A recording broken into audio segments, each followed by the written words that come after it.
Let's welcome Jaquita Mars, Interim Director of Multicultural Affairs at BayPath. Welcome. Before BayPath, I've served in DEI for the last 8.5 years, specifically focusing on BIPOC students and affinity identity groups.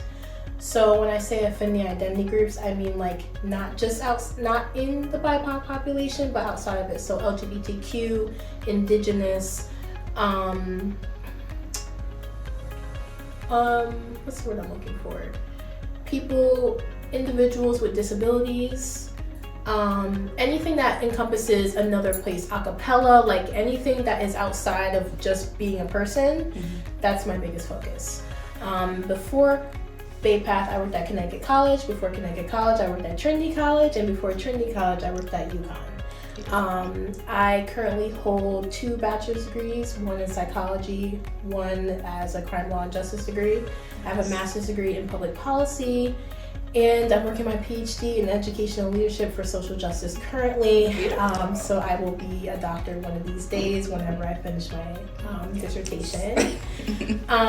But primarily for my focus for BayPath is really to make this as inclusive as humanly possible, to bridge the gap between our graduate students, our online students, our non-traditional students, the commuters, and really make OMA feel more like a home for everyone and not just the BIPOC population.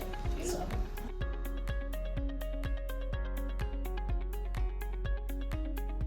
Why did you desire to take a position as interim director, and specifically why BayPath? Okay. Well, in my previous position, I was an assistant director, and I worked under advancement.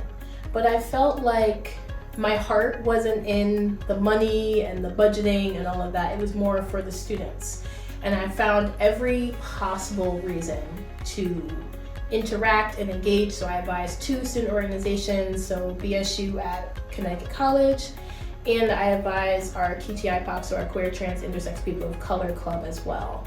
Alongside that, I was literally on the campus every single day for somebody's event for one of my students because I just cared so much. And it's funny because on my own academic journey, BayPath tried to recruit me several times. And I had to, at the time it wasn't in the cards, but I was scrolling through one day and my partner was like, Jaquita, this role is made for you and your focus has always been women anyway.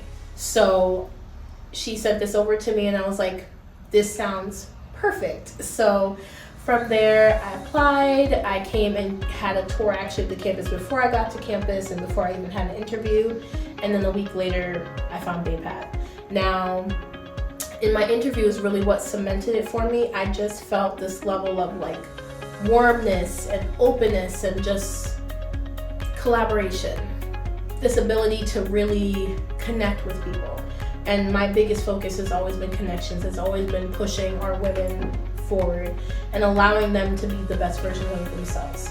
And I felt here that y'all students have this energy that I can't even, it's so difficult to describe, and I know I've only been here for a few days, but like every time someone interacts with me, every time someone engages with me, I just feel like this want and this power and this just movement that just feels so impactful. And I'm just sitting here and I'm like, in a few years, y'all are gonna change the world, and I can feel it in my bones, and I want to be a part of that. And I feel that this role specifically is exactly what this campus needs in order for y'all to get to that next step, to have that mentorship, to have that advising space, to allow yourselves to see what someone in my position, someone who can relate to y'all very closely, will be able to accomplish, and what you can potentially accomplish if you continue to push forward.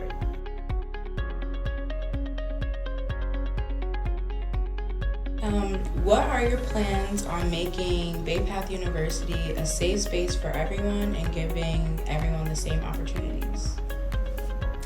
My biggest thing is I feel like there's a connotation that OMA is just for people of color, and my biggest focus is to take away that connotation. OMA is a space for anyone from any creed, race, color, culture, in any way, shape, or form. And it is my job to make this place as inclusive as humanly possible, and not just OMA, but the campus as a whole.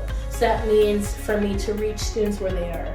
That means for me to create programming and create initiatives that will allow them to feel like, hey, this school cares. Hey, I'm able to be myself in this space fully without fear of what the outside world will think. So whether that be that people are on their journey mentally, they're on their journey in terms of their sexuality, they're on their journey in terms of their home life, whatever it may be, I want you to be able to come to this building, even come to just the campus in general, and feel like, you know what, I'm supported, I'm heard.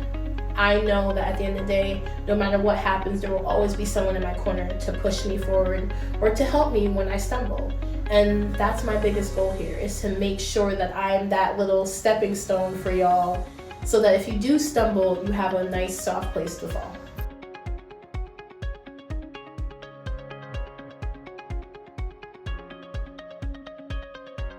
How do you plan to educate BPU community on the new anti-racism statement? Because some don't understand what it fully means, and how do you just plan to educate everyone as a whole on what BayPath is trying to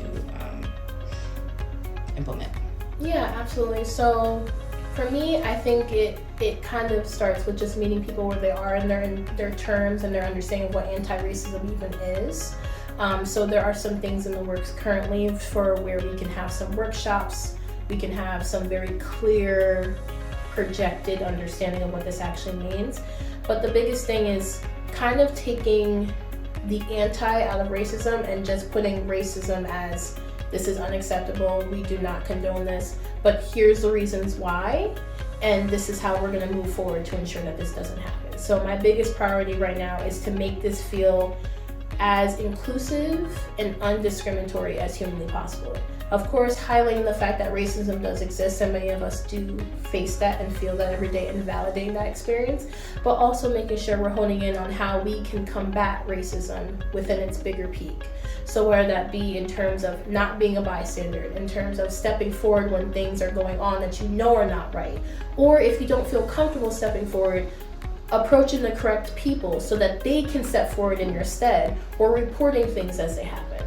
I think the biggest thing is sometimes we fear what happens after we report, but the biggest thing is if we don't report at all, then nothing happens and the behavior continues. So my biggest thing is just ensuring that people feel that they have support on the faculty staff side, but also the faculty and staff themselves feeling supported, whether that be within their classrooms, within their workspaces, that regardless of whatever happens on this campus, that BayPath is completely against any type of racism, stereotypes, discrimination, bias in any way, shape, or form, because that is unacceptable and unethical in terms of the space that we keep.